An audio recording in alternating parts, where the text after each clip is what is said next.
Welcome to R5 TV news. Akhila Bharata Rajaka సంఘం 11వ ఆవిర్భావం సందర్భంగా ఎల్బీ నగర్ లో ఐలమ్మ విగ్రహం దగ్గర జెండాను ఆవిష్కరించడం జరిగింది. అఖిల భారత సంఘం జాతీయ అధ్యక్షులు మొగ్గ అనిల్ కుమార్ రజక సంఘం జెండాను ఎగురవేశారు. రజకుల పక్షాన నిరంతర పోరాటం చేసి రజక హక్కులను కాపాడమే ABRS లక్ష్యమని జాతీయ అధ్యక్షుడు చెప్పడం జరిగింది. ఈ కార్యక్రమంలో గ్రేటర్ హైదరాబాద్ అధ్యక్షుడు సంఘం సంగమేశ్వర్, అదే విధంగా రంగారెడ్డి జిల్లా అధ్యక్షుడు కృష్ణ తదితరులు పాల్గొన్నారు.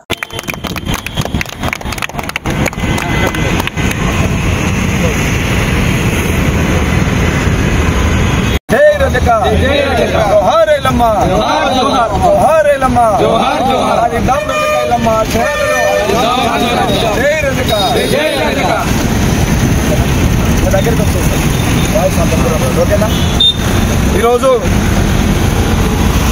అఖిల భారత రజక సంఘం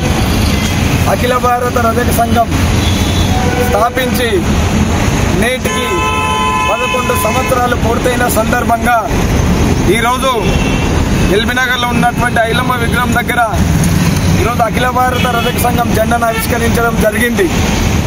ఈ కార్యక్రమానికి రంగారెడ్డి జిల్లా అధ్యక్షుడు కృష్ణ గారు, అదేవిధంగా గ్రేటర్ హైదరాబాద్ అధ్యక్షుడు సంగమేశ్వర్ గారు, అదేవిధంగా సలహాదారులు యాదన్న గారు, అదేవిధంగా రాము, అదేవిధంగా యాదగిరి అన్న, నారాయణ, శ్రీను, రవి తదితరులు, వెంకటేష్ ఈ కార్యక్రమానికి హాజరు కావడం జరిగింది.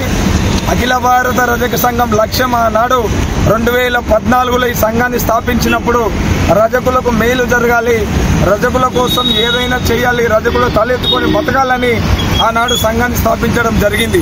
ఇప్పటి వరకు కూడా అనునిత్యం రజకుల పక్షాన రజకుల కోసం ప్రతిరోజు ప్రతి క్షణం ఆలోచించి వాళ్ళ పక్షాన నిలబడేటటువంటి సంఘం అఖిల భారత రజక సంఘం అని మీకు అందరికీ నేను తెలియజేసుకుంటా ఉన్నాను.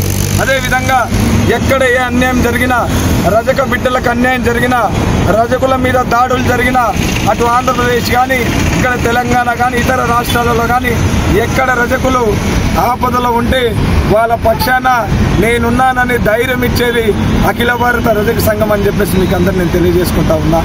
అదేవిధంగా ముఖ్యంగా అఖిల భారత రజక సంఘం రజకులను SC జాబితాలో చేర్చాలని గత 11 సంవత్సరాల నుంచి 2 రాష్ట్రాల ప్రభుత్వాల మీద ఉద్యమం చేస్తూనే ఉన్నాం.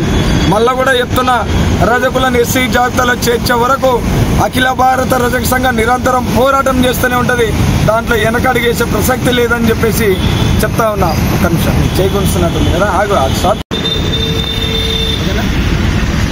అదేవిధంగా తెలంగాణ రాష్ట్రంలో గత కేసీఆర్ గారి ప్రభుత్వంలో రజకుల కోసం 250 యూనిట్ల ఉచిత విద్యుత్ ఇవ్వడం జరిగింది.